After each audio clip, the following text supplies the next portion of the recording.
Kibbutz to Major General. And I think, just as a word of intro, working for others requires a certain amount of kavod, respect, in order that we can see and recognize the needs of others. And so last night, since I've learned the respect of Portland and have stopped wearing a tie at every single event possible, I now go grocery shopping without a tie. I showed up without a tie. And the Major General was wearing a tie.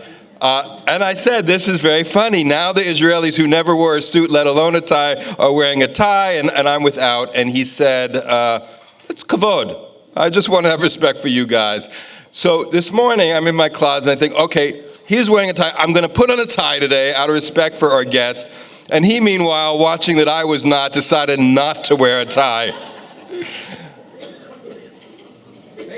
Kavod is a two-way street.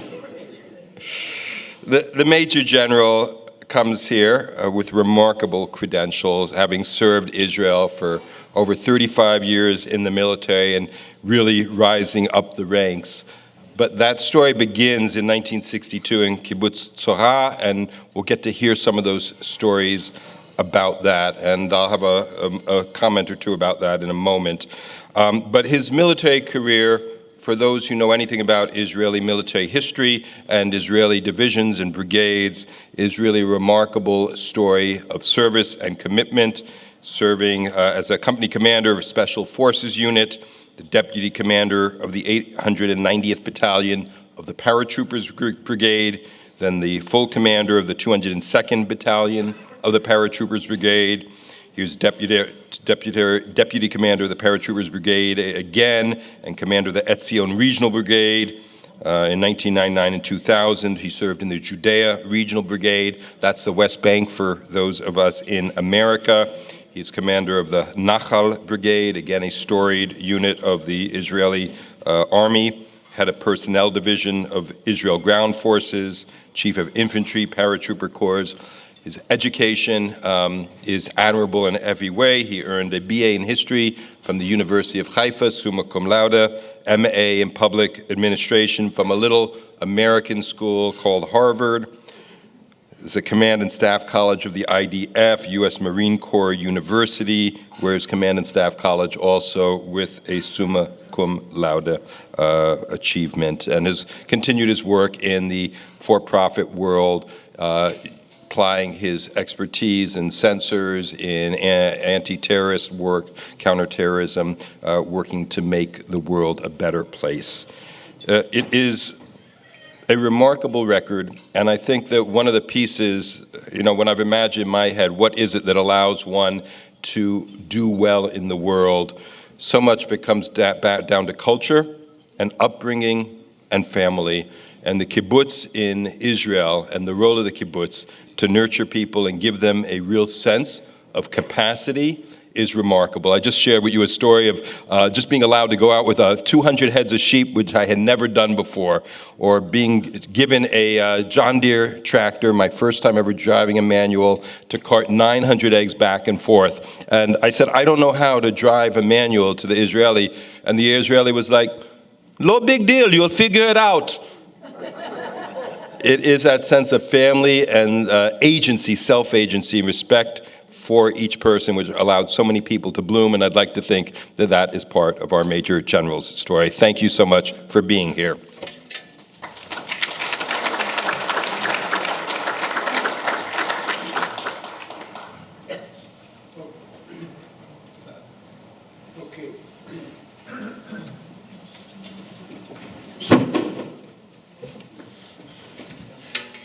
First of all, I can admit that in such a weather that all of you were here on time. Special forces, no less than this. I highly appreciate it, and I'm glad to be here with you. This is my family. Yoni was part of my family, and I so respect what you're doing here in this synagogue, in this memorial weekend. I will try to share with you today my journey from the kibbutz to Major General. And I will take you in few special events that I was a commander in those events and the lessons that I learned. So my story is a very typical story to my generation.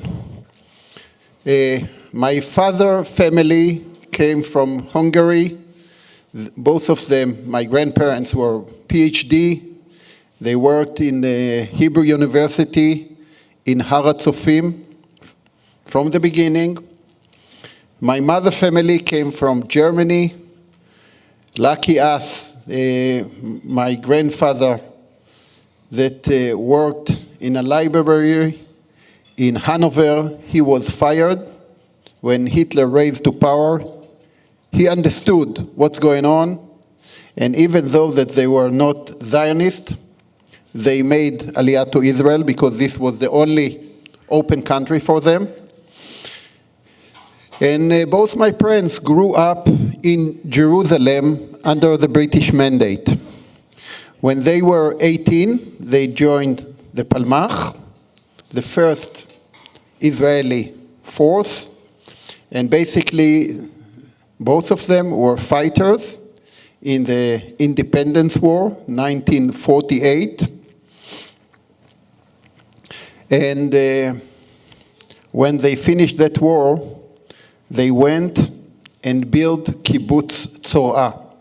And Kibbutz Tzorah is part of few kibbutzim that was built right after the war, most of them on destroyed Palestinian villages, in order to guard the road between Jerusalem to Tel Aviv, because this road was very, very important.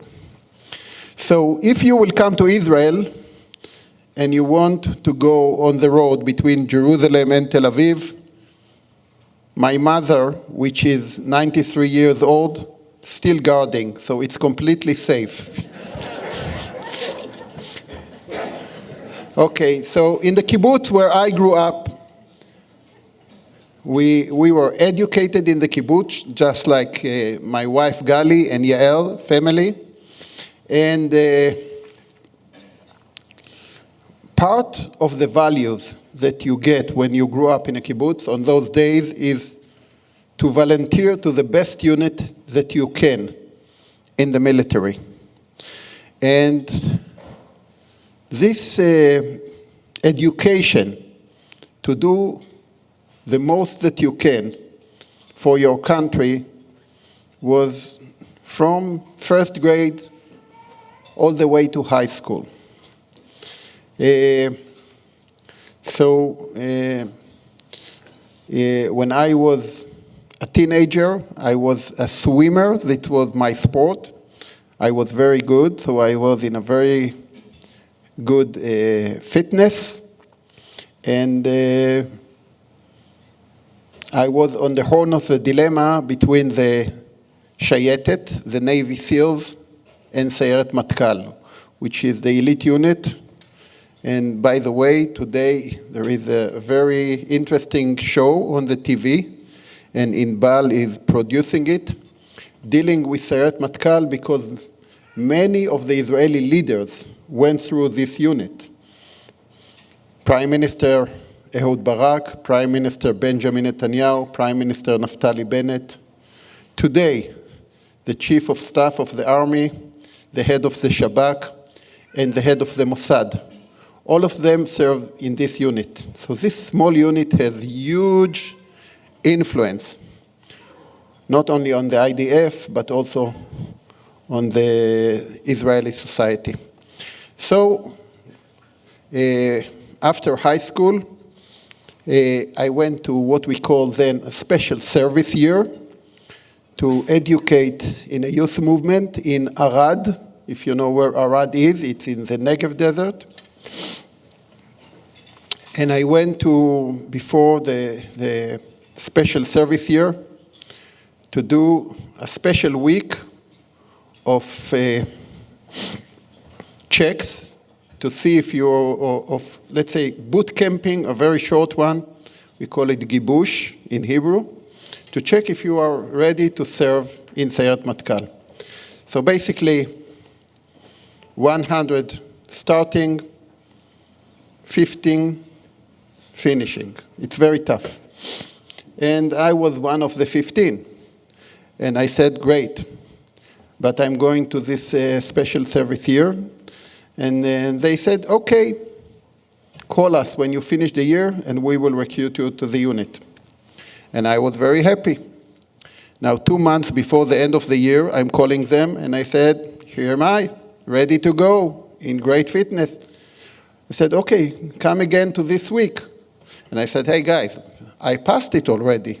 I said, no. You took this special service here, you have to do it again. So I went. I knew already what's going on, but it was also very tough. And basically, I was recruited November 1981. And this was a very cold winter for the boot training that was somewhere in the Samaria, on a very cold area. And basically our generation was very young soldiers at the beginning of the first Lebanon war, which called then Mivtza Shlom HaGalil, at the beginning of 1982. So as a very, very young soldier, basically only with basic training, we were marching from the border, Metula, all the way to Beirut. And the first year of my 3 years of service was basically around this war in Lebanon. And we were going to talk a lot about Lebanon, because as you know, Israel entered Lebanon in 1982 and basically left almost 20 years later. So I was serving in Lebanon, and we will hear some incidents about Lebanon later, as a soldier, as a commander, and as a battalion commander before Israel withdrew from the security zone that we had in southern Lebanon. I don't have too many memories from that war. And it's very interesting because wars are affecting the soul of the soldiers. And you see those problems huge in the US from soldiers who are coming from Iraq, Afghanistan. And on those days, we were not talking so much about it. It was some kind of, nobody supposed to be afraid, so nobody supposed to be affected. But I really felt that, I did my service. And that was also a very, very difficult time in Israel. The prime minister was Menachem Begin. The Ariel Sharon was the head of the security minister. And there was a lot of demonstration as well because of that war. And I was what we called then Sarban Ktsuna, which means I refused to go to the officer candidate school. And this is something which you have to know about Israel, which is different from the US. In the US, there is, or you are recruiting to be a soldier, or you are recruiting to be an officer. But in Israel, basically the system is growing from the roots. So everybody starts as a private. If you are a good private, you become a sergeant. If you are a good sergeant, they send you to the officer candidate school, Bahad Echad in the Negev, in Mitzpe Ramon, and afterward you become an officer. And I refused. I had a lovely girlfriend, my wife today, Gali. She was an officer, but I'm not. And then, we had so many dreams, what we will do after the military. So I finished my 3 years, I did a lot of operations, let's say, all over the Middle East, but we cannot talk about it, so it is what it is. And after 3 years, I finished my active duty, and Gali and I, both of us from Kibbutzim, so it was very normal then. So we spent half a year in her kibbutz and a half a year in my kibbutz, only that I will have enough courage to tell my parents that kibbutz is not for me and I'm going to leave. But we spent half a year in Kvutzat Schiller and half a year in Kibbutz Torah. And because of the situation in the unit, they start to call me again and again to do all kind of operations. And it took a while. After this year, we went to start our studies in the Hebrew University in Jerusalem. I was learning history and philosophy. And again, spent most of my time in the military. And then I was the head of the unit. The commander of the unit was Omer Bar-Lev. He was a politician now. And he said, Noam, come to be an officer, a team leader in the unit. And I said, you know what? Okay, let's do it. And I was supposed to go to Bahad Echad, to this officer candidate school. And I was in some kind of operation that was delayed and delayed and delayed. And when I finished this operation and it was good, they told me, you don't have to go to the officer candidate school. They gave me ranks, and I'm one of 2 Israelis that didn't attend the officer candidate school and went all the way up to be a general. This is part of my biography. But it is what it is. It's not so important. Basically, I would like to tell you, and from that on, I became what we call professional military, which basically I wasn't a lot at home. So Gali basically took care of our 2 boys, Amir, which was here, and we are very proud of him, and Uri, which is today a military doctor. He learned medical school in the military, and today he's a military doctor. So I want to talk with you a little bit about 4 incidents in my career, because there were so many of them, that I learned a lot about myself, about the military, and how to lead people. Because if you are a professional officer, the main issue is how to be a leader. What you need to do that people will follow you, that people will trust you. And in the IDF, you lead in front. The officers always the first. And that's why we have so many officer casualties in the history of Israel. So basically, I want to talk today about 2 incidents. There is a big gap between them. Both of them happened in Lebanon, in the security zone of Lebanon. If you can see here, between the red and this line, after Israel withdrew from Beirut, basically we created a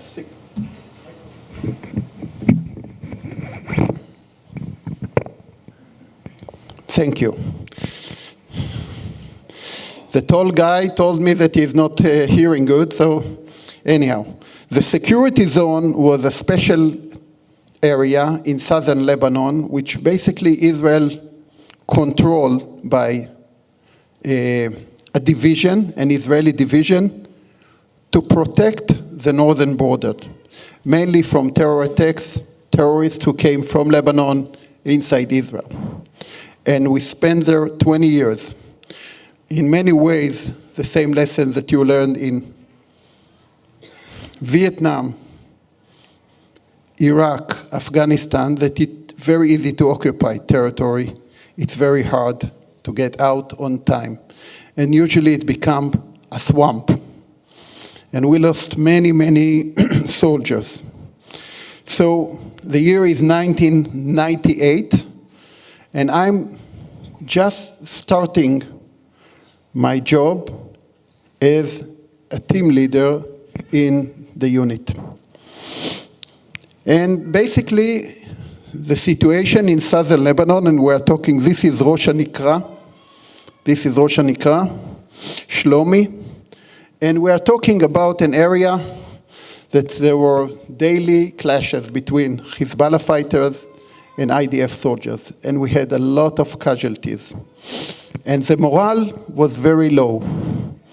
The soldiers felt their main effort was some kind of ambushes of infantry and tanks unit in order to discover the Hezbollah and to kill them in the security zone.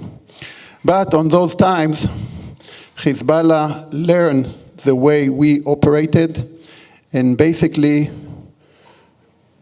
we became, instead the hunters, they start to hunt us. And this was a very critical time, and that's why they asked from the unit, the best force in the IDF, which usually don't do such a missions, to come and help the regular forces on the border to find solutions to the Hezbollah. So, as a very, very young officer, I got the mission from my commander. Later, his name was Boogie Ya'alon. Later, he became the chief of staff. And now, by the way, he's very involved in the demonstrations that we talked yesterday. And basically what he told me, he said, Noam, go learn what they are doing there and come with solution out of the box. And this is what's unique in special forces, that you don't have to do what everybody is doing. You have to do it differently. So I went, I learned, and basically what I learned that every night they are marching from their posts, the IDF soldiers, along the rivers in southern Lebanon, which is a very hilly area. They found junctions of two rivers, and they basically lie down there, and they hope that the terrorists, the Hezbollah fighters, will walk through this junction. But Hezbollah learned when, on both places, we are putting those ambushes, and basically they bypass them, and they shoot them from upstairs. So we needed some kind of solution, which is different. My profession was a sniper. I'm a very good sniper. And when I learn it, I understand that we have to do it differently. Instead of coming during the night, we will come during the day. And instead of lying on the main road, we will lie upstairs on the hills and use snipers. And we will surprise them, because during the day they feel very secure. And one of the abilities of the unit is to get into the bushes and the rocks, and nobody can find you. We learned how to do it. So, anyhow, I came with this new idea. I was very proud of myself. And they said, okay, do it. So I was the commanding of this group a month. So I was not so familiar with the soldiers. And they look at me like I'm taking them to, and I said, no, it's a mission and we have to do it. So we trained very hard.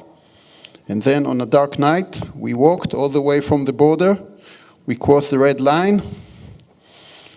We crossed a road between two villages. The names are not so important here. And just like the movies, you see, all kind of Toyota with machine guns, just like in the movies. And we cross, and we find a very good place in an agriculture area where we can lie down, nobody can see us, and we are controlling the main road to those villages from behind, which we knew that terrorists are walking rarely there because you cannot see them from Israel. We walk in during the night, we lie there, everything is good, daylight. This, farmers go to work, shepherds, they are all walking around us, nobody sees us, and we feel very strong. And then, in the afternoon, the sun starts to get down, it becomes a little bit dark, and suddenly we saw a guy which walking like a soldier, but he is a civilian walking from the north to us, to the villages. 3 options. Option number 1, to kill him because you know that he is a soldier, but he has no rifle. Option number 2, to catch him, to investigate him, but this is a little bit risky because he is light and we are heavy. Option number 3, let him go. He is some kind of reconnaissance, and the main force will come after him, and then you can hit the main force. You have to take a decision in a minute. Let him go. He is not interested. He is a reconnaissance, I was sure. So he is walking, and then 5 minutes later, we see a squad of Hezbollah fighters. Later on, we understood that this was the regional commander and his command team, but 10 soldiers, well equipped, walking in a line with big distance, very good soldiers. I had 5 snipers, so you have to play with them, and basically what you do, you try to hit the first one and the last one, and then to get to the inside, okay? But you have to do it in a place where all the snipers has eyesight to the terrorist. So I'm playing with it a little bit. 3, 2, 1. We killed 6 out of 10. This is a very good result in this situation. And they start to shoot from the villages and all over, but nobody can see us. And I, as a young commander, I'm at the top of the world. I feel that I took the right decisions, that we surprised them, and we accomplished the mission. And in the military, it's all about to accomplish the mission. And then it became dark, and there is a lot of shooting around us, but nobody can see us. And they asked me, what do you want to do? Do you want to go back? And I said, no, I prefer to stay. And when they will come to rescue them, we can kill more of the terrorists. Okay? So they said, okay, you feel good? I said, I feel great. Stay. And we are waiting. Meanwhile, inside the security zone, there was another unit, an armor unit that was supposed to protect us on our way. And one of the tanks is talking with the commander. His commander says, I see a lot of terrorists. And this go up, all the way up to the brigade commander. And he says to the tank, you got permission to shoot. But in the nearby, the next room, the head of the unit, Boogie Alon, he said, no, don't shoot. Maybe he see our forces. And they start to argue between them. I was not aware of what's going on. They start to argue between them. Now 2 colonels are arguing. It goes all the way to the brigadier general, the head of the division. Another famous name in the army, Yaya. So Yaya said, tell the guys, well done, tell them to go down between the rocks and let the tank shoot, because we will have more effect. So, this is a good solution. I'm taking the radio, I'm getting on the line with this tank commander, and I'm talking with him where we are on the map, and I said, are you sure that you don't see? He said, no, I see it in a totally different region. So I tell all my soldiers, go down, lie down between the rocks, and I tell, fire. And he's shooting straight into our force. If you remember, 2 minutes ago, I was on the top of the world. Now, I'm on the deep of the ocean. And it's amazing what thought you think. So, I have 5 wounded, 2 badly wounded, out of 12. In the middle of nowhere, inside Lebanon, nobody can help you. All kind of Hezbollah forces are on the main roads to the south. And suddenly, the radio is totally quiet. Nobody give you advice on those. When you are in deep trouble, nobody give you advice. Quiet. So I am asking my doctor, Nachman Ash, which was anyhow, it's all famous name in Israel. Israel is a small village. I'm asking Nachman, what's going on? He said, not so good. I said, why? He said, 2 of the wounds, we have to evacuate them very fast. Otherwise, we don't have the equipment to take care of them. So I opened the map. I understood that I cannot walk from here back to Israel because this is all blocked. So I have to go south, deeper into Lebanon, to find a place where I can get helos, helicopters, to evacuate the wounded guys. So I open the map, and I see a huge mountain with big rocks and very tough bush to walk through, about 2 miles up north. But this is the only possible solution. So I'm telling my guys, listen, we don't have a lot of choices. We have to rescue them. We have a tough walk for about 2 miles. We have to go to the top of the mountain and then go down a little bit, get the helos, and send them to the Israeli hospital. So I was walking alone because there were so many wounded guys. I was walking alone first. The rest of the team was carrying their friends, and another officer was walking the last one. And we are walking, and it's a tough hill. And I feel that, that their morale is going low. And then I said, okay, guys, get down for 1 minute.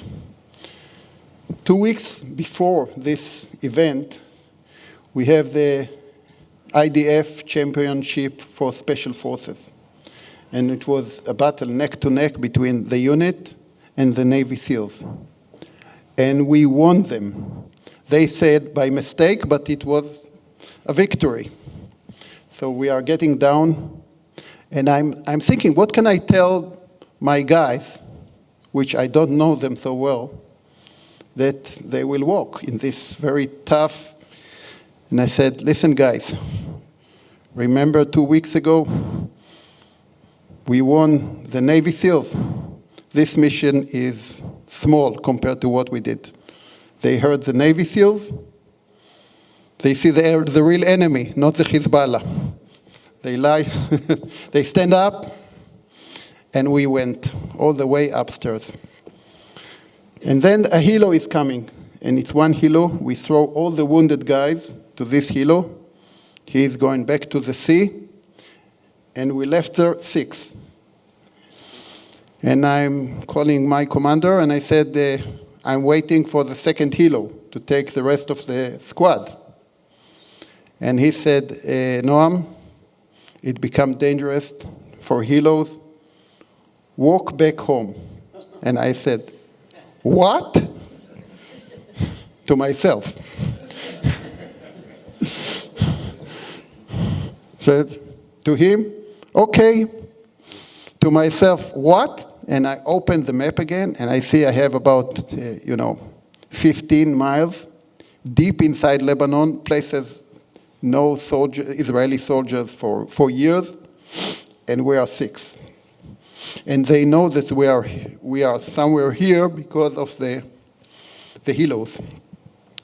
So I'm telling the soldiers, listen, guys, we're going to have a walk back to the border. They look at me like and I said, please be very, very ready and walk in big distance, that everybody that can see us will think that we are bigger than 6. And we are walking. It was a big journey. About noon, we came to the Israeli post. And lucky us, they did, nobody confront us. And this is a very good story. Wait until the end. This is a very good story because it gave me a lot of lessons to all my military career. And the main lesson is to stay stable, because in this operation, within 5 minutes, I was up here, successful. I accomplished my mission. Everything was good. 5 minutes later, I was involved in a friendly fire incident, which is always terrible, friendly fire incidents. I have wounded. I have to act fast, otherwise my soldiers will die. And in both places, I learned that you have to be more stable, not to go so up, not to go so down. Calm down, think what is the right thing to do, and then give the right orders. And later on, my soldiers told me, and this is the important, we almost knew you. You were our commanders for 1 month. And we were in the toughest time of our life. But one thing kept us. We trusted you that you will bring us back home. And I think this was a great lesson that I learned from this operation. And for many years, what I was looking from my commanders, I was looking for people that can be leaders, that can take control in tough situations, and that their soldiers will trust them. So I will have another story about such a leader. I don't know how much time do we have. We have a little bit time for one more story.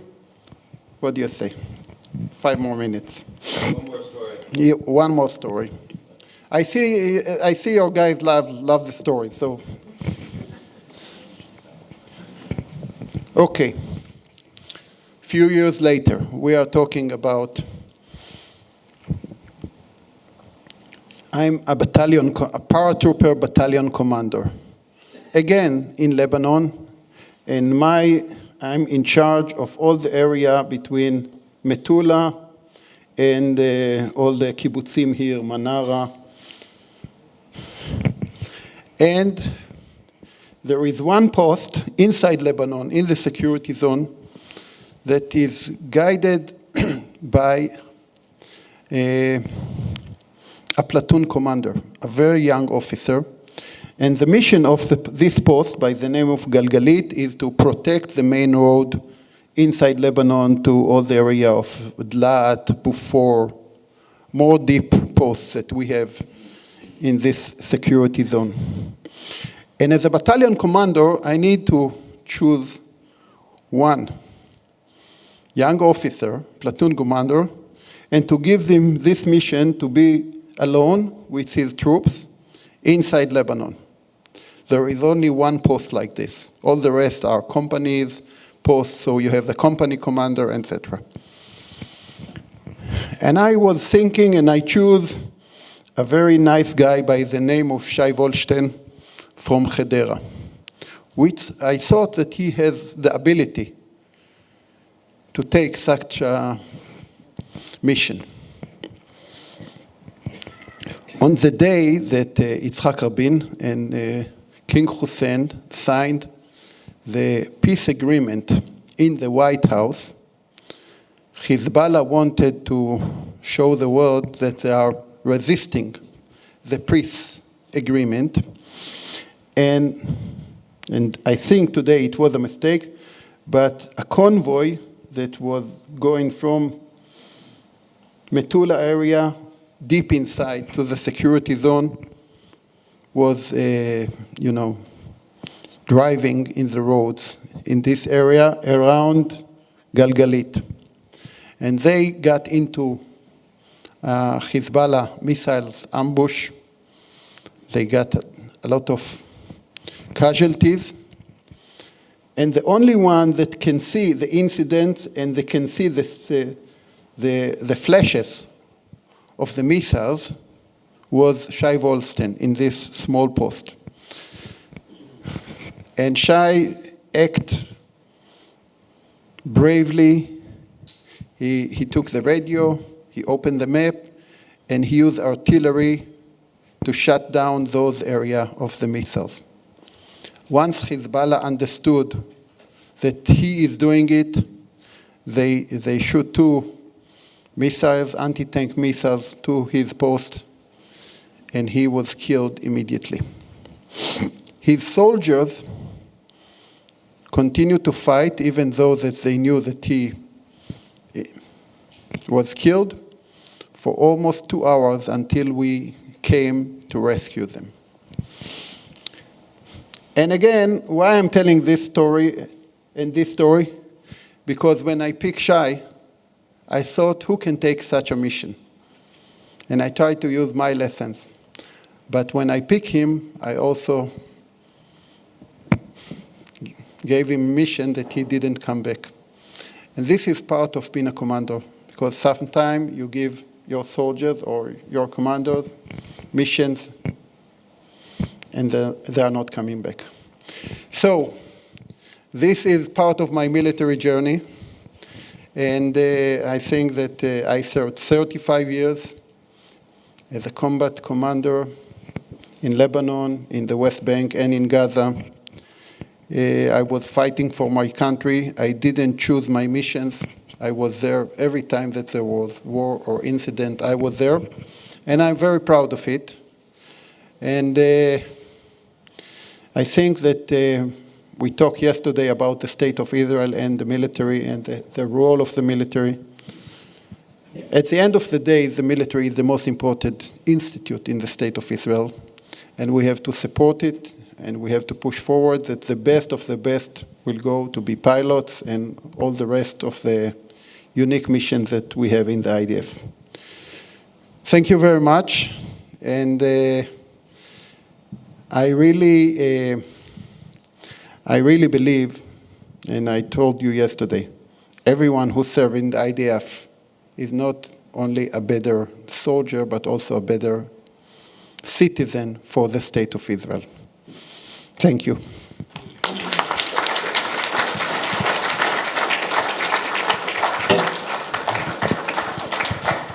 Thank you to our Major General, Noam Tibon. We were making sure to leave time for questions and answers. So if people have questions, I'll come to you. We need you to speak into the mic because, of course, we do have friends and family at home who are watching on the live stream, and we want to make sure that people who couldn't make it here because of the snow also get a way to participate. So we'll take some questions.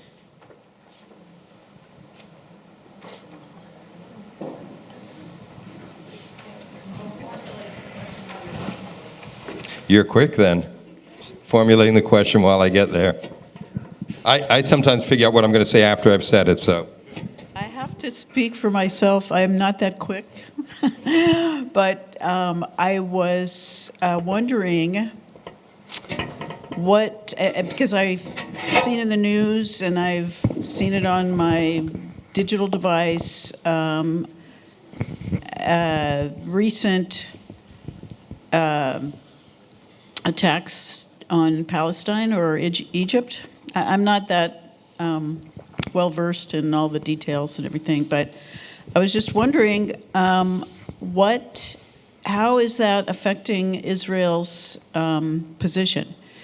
Because I'm old enough to know that the Six-Day War was very effective, and even though I was a child at that time, it seemed like a very good result. So I'm interested in hearing about what's happening with that, with it now, and whether or not I should be worried about whether that's propaganda that we're hearing from the U.S. news media or other resources. So does that make sense? I will try to answer. Maybe Okay. I will try. This is challenging. Okay, I will start with the 6 Days War because this is a very important event in the State of Israel. And basically, the 6 Day War was a huge victory for the State of Israel and for the IDF. Unfortunately, and I'm talking about it many years later, I think that the State of Israel did a huge mistake by not using this tremendous victory to achieve peace with all our neighbors, the Egyptians, the Syrians, and the Palestinians. Because at that time, I believe that the State of Israel was so strong, but this war changed the State of Israel, and we started to think that we are the sons of God, and this is all Hashgacha Elohit, and since then, a few years later, we have the 73 war, and it was a terrible war, mainly against the Egyptians, with so many casualties. And the 73 war changed the State of Israel. And the West Bank, the settlement, it's a huge problem until today, which basically divides the Israeli society, because we don't have a solution that this society can agree what is good for the State of Israel. Half believe that this, we should stay there. It belonged to our parents, Abraham and Rachel, and it's all over. And half think that this will destroy the State of Israel. And I believe that regard to Egypt, the achievement of make peace with the strongest enemy or the strongest Arab country in our region is a huge achievement. Unfortunately, it's not a warm peace. And I really hope and pray that the peace that we have with Jordan and Egypt will be much warmer.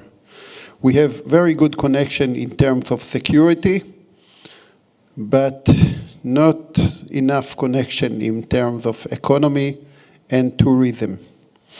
And I hope that this will be better. And if we are talking about the West Bank, yes, there were an attack this morning, and two guys from Har Bracha settlement were killed. Some of your family live not far away from there, in Yitzhar. And there is clashes between Jews and Palestinians in this village, Hawara. And this is happening, and unfortunately will continue to happen until we will find a solution which is not only military solution, a political solution. This is my opinion. So I hope I answer a little bit about your question.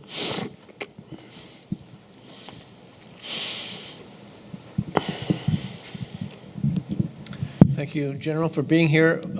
We hear perhaps not as much as some of us would like, but information about the Abraham Accords. What is your opinion of that? Where is it headed?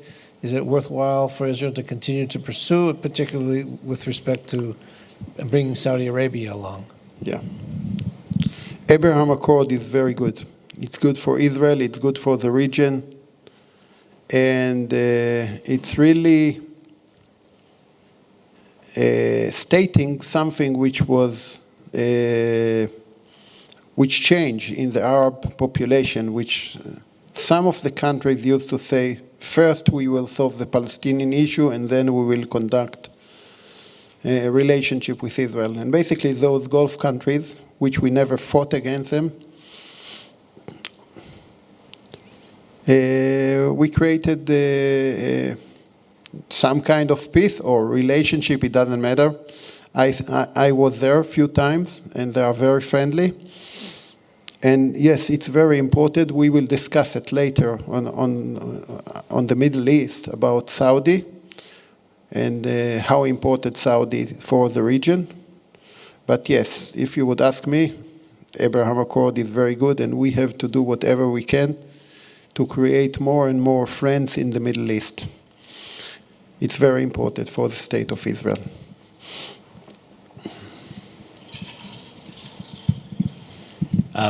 So I had a question, having listened to your talk last night and talking about the concept of the elite of Israel serving in the army, and then kind of thinking back to a series that was done about the Syrian campaign in 1973, Valley of Tears, which really talks a lot about the kind of Ashkenazi and Mizrahi divide, which you definitely saw in 73 as that was portrayed, that the officers were the Ashkenazim and the rank and file were the Mizrahi. And in order to really be kind of an equalizing army, as you talked about last night, how has that changed, or is that changing, that divide in terms of who is now serving in the elite, and obviously an important part of integrating the country and such? The 73 war, the Yom Kippur War, is a fascinating discussion because it really changed the state of Israel. Until the 73 war, Mifleget Avoda, Amarach, was in power. And after the 73 war, Menachem Begin, the right wing, went to power, and since then they are controlling almost all the time the state of Israel. The 73 war was also changed this feeling that was after the 6-day war that we can achieve everything and we are so strong and we can do it all alone, etc., etc. And in the 73 war, without the American support, we couldn't make it. We were lack of ammunition, and we had a lot of problems. I think the 73 war also changed the Israeli society in terms of, after the 73 war, we see more and more settlements building, and there is, those deviation which stronger today between secular and religious, Ashkenazim and Mizrahim. If you would ask me today in Israel, the relationship between Ashkenazim and Mizrahim is not the main issue anymore. And you will see, how can you see it? What we call mixed marriage. So, you look at our family and you look many other families, we see it's not an issue anymore in Israel, if your parents came from Europe or from Morocco or whatever. Inside the Israeli politics, it's still a deep poison position where a lot of guys using this mainly against the elites. But I believe that this is not the main tense today in Israel. Regard to the IDF, you can see that the IDF, as I said, as a melting pot, basically is a great platform from people to go from nowhere all the way to the top. So, for example, Shaul Mufaz, that was the chief of staff, came to Israel as a boy from Iran. Gadi Eisenkut, he's a Moroccan, grew up in Eilat, was the chief of staff. So the melting pot is working. You get in, if you're good, you can get all the way to the top. On the other hand, if you are not getting into the melting pot, this is becoming an issue. Where did you come from, etc., etc. And then you can see the gaps, because there are gaps in education, there are gaps in all kind of issues regard, Sfaradim and Ashkenazim. But I think this gap is closing.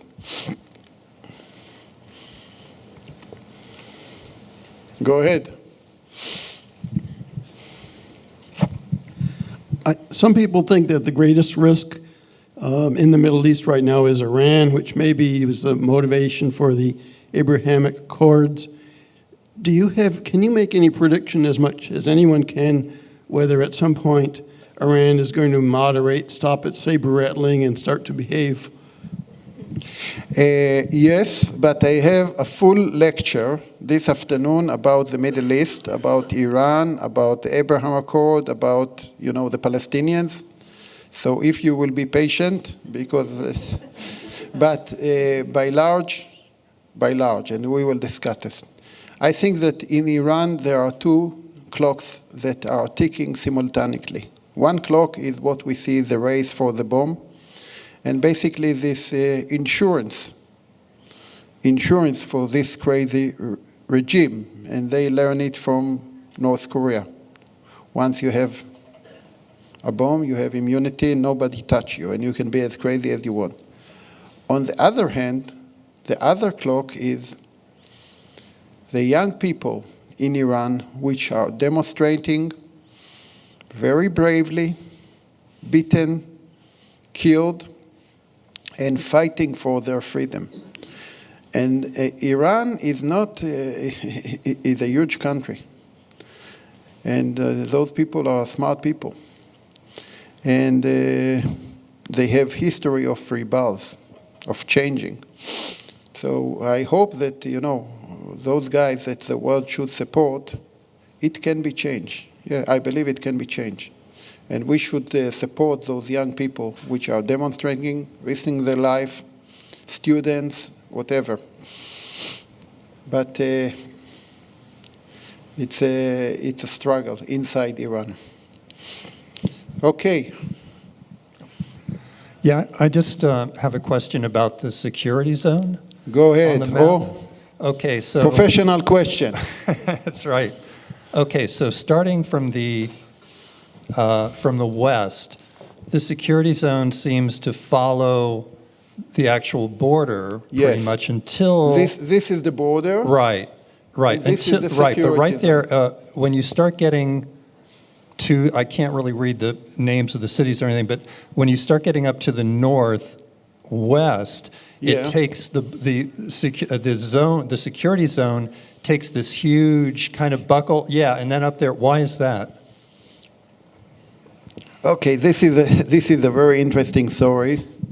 But basically, when we were in Lebanon, our allies were the Christians. And the first idea of the first Lebanon war this was the idea of Ariel Sharon, is to create a special relationship between the Israelis and the Christians in Lebanon, and mainly to control Lebanon. And basically Israel went all the way to Beirut. We occupied Beirut, and then we had this peace agreement, let's call it like this, with Bashir Jumayel, the leader of the Christians, Lebanon's Christians. But he was assassinated about 2 or 3 months later. And then there was a terrible, if you remember the story of Sabra and Shatila, the refugee camp in Lebanon. So when we withdraw to the security zone, still Christian soldiers work with us as the army of southern Lebanon. And in this region, you have Christian villages. So the security zone was not only for the Israelis, but also for the Christians. And when we withdraw from Lebanon, most of them came to Israel. They couldn't stay in Lebanon. They would be slaughtered.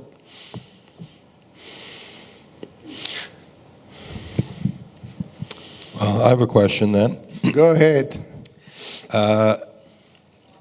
In the aftermath of the Second Lebanon War, many in Israel and certainly in the American Jewish community viewed that as a low point for the Israeli military, Israeli society. It was the Israeli Vietnam, I think you even mentioned. And I know that you've argued in recent years that in hindsight, actually, it was a very successful campaign. And there's a gap, I think, between common understanding and your perspective. Could you maybe help us understand a little bit why it was viewed so negatively at the time and why you now have a sense that about how it was an effective engagement?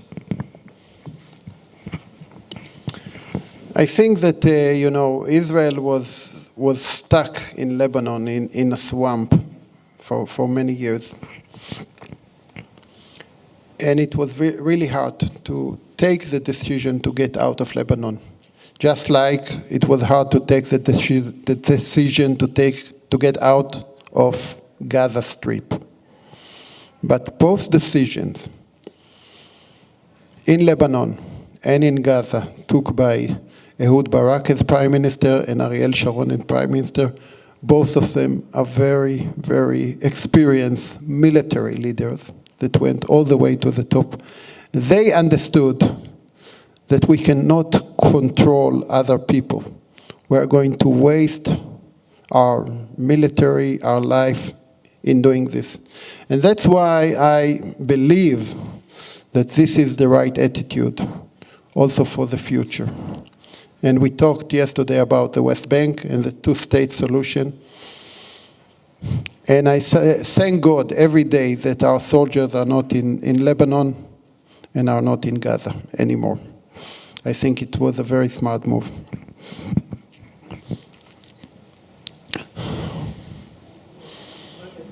I thought the rabbi is the last one that is speaking. Well, there was a silence, and I'm used to filling space, maybe not always wisely, but nonetheless. Yeah. Is Ariel Sharon still alive? No, unfortunately. By the way, Ariel Sharon, this is a fascinating story because he was a great general, and then a very, when he became a politician, and then when he became the prime minister, he was old, and he basically took very good decision for the state of Israel. And the whole public opinion about him in Israel and in the world changed dramatically when he became the prime minister. Because when he was in office, he took the right decision for the state of Israel. I just have a comment about serving your country. Go ahead. I firmly believe in that. I wish they had that here. Because in my experience, and I served, and people who don't know what it is to serve, they kind of tear you down and then build you up. And building you up gives you more patriotic duty, gives you more respect for others, and best of all, they pay for your education afterwards. So 2 years is not a lot to offer, but I believe our society would be a lot better if they did that. So just a comment on that. I totally agree.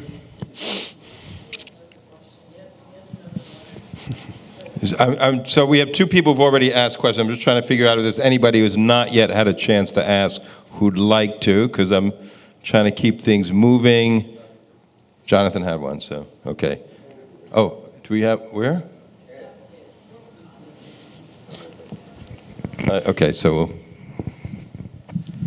I just have to make a comment about what you just said, because my father served in the military for the United States and fought in the war, in World War II, and he was just a private, and he guarded Nazi war criminals in Nuremberg, in the trials of Nuremberg, and he was there for 4 years.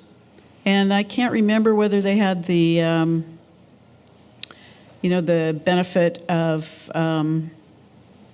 the veterans benefit at that time, so he could have completed his education. But he never graduated from high school, and even after he came back to the United States and integrated back into that life, because he was born here in the United States, I think that war took a big toll on him. But what you said about building people up, it depends on the values of the people and their backgrounds. And that's unfortunate, because if someone did not have the advantage of going to school and even graduating from grade school, or high school rather, which he never did, those kinds of attitudes stay with people for a very long time. So there has to be a big effort to encourage, and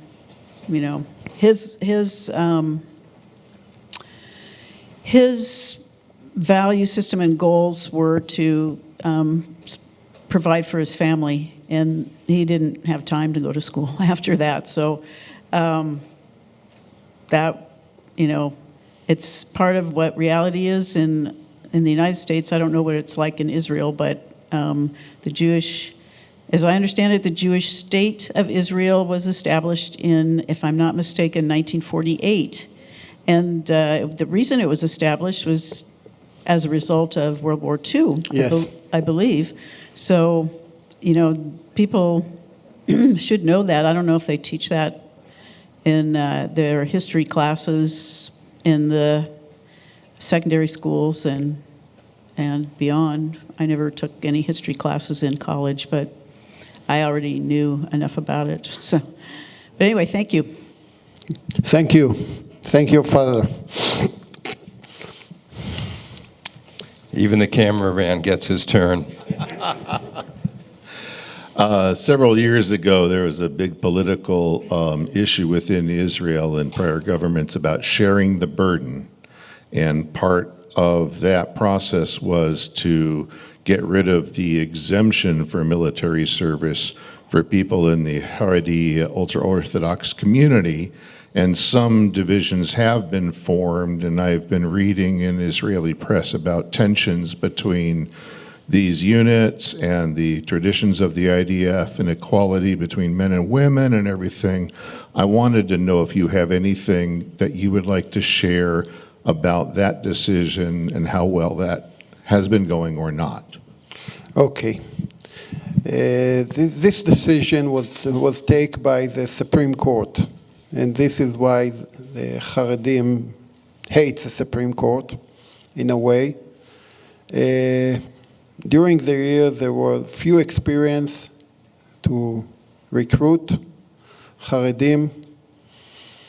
Overall, never by large number, and it was never a big success because their education from home was not support to such a process. And that's why I believe that, we talked yesterday about this service that I believe everybody must do, not only in the military. And but the experience with Haredim on the military was not a good experience. It was never a big success. We built a special battalion. It didn't work, and wherever they go, they have problem with female soldiers, etc., etc. So the military today is not built to recruit a lot of Haredim. Okay, guys, I think we had a great morning. And I hope we will have another good lecture in the afternoon.